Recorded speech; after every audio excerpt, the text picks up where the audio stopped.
जय श्री राम। मेरा article tax गुरु पर पब्लिश हो चुका है 3-4 दिन पहले, related to the section 17 subsection 4 along with the rule 38, जो कि एनबीएफसी पर एप्लीकेबल होता है। तो एनबीएफसी के पास क्या होते हैं, 2 ऑप्शन होती हैं, क्योंकि एनबीएफसी को जो लोन देती है उस पर इंटरेस्ट जो मिलता है वो उनकी मेन इनकम होती है।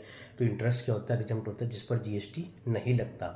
ठीक है, तो इस पर रूल 42 अप्लाई हो जाएगा।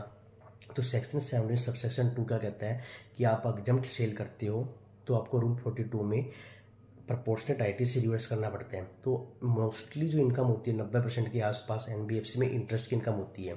तो जितना भी आप आईटीसी अवेल्ड कर रहे हो 3B में, उसका 90% आईटीसी आपको रिवर्स करना पड़ेगा। फिर section 17 subsection 4 along with the rule 38 वो एक ऑप्शन देते हैं कि आप रूल 42 सेक्शन 17 सबसेक्शन 2 फॉलो मत करो, ये वाला फॉलो करो। तो ये क्या कहते हैं, आप एलिजिबल आईटीसी का 50% आईटीसी ले सकते हो, 50% आईटीसी लैप्स हो जाएगा। तो जो ब्लॉक राइट है वो तो ब्लॉक्ड रहेगा, मीन्स 100% आपका इनएलिजिबल।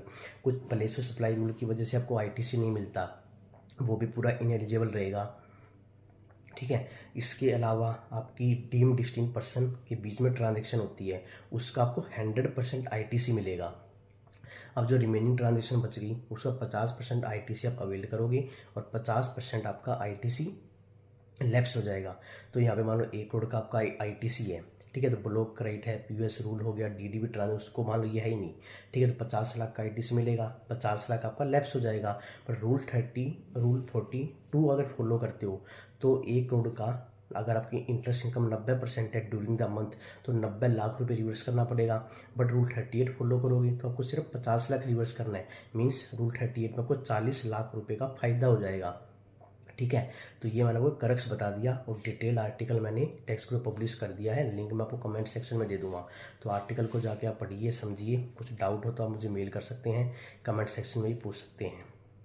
Thank you. जय श्री राम।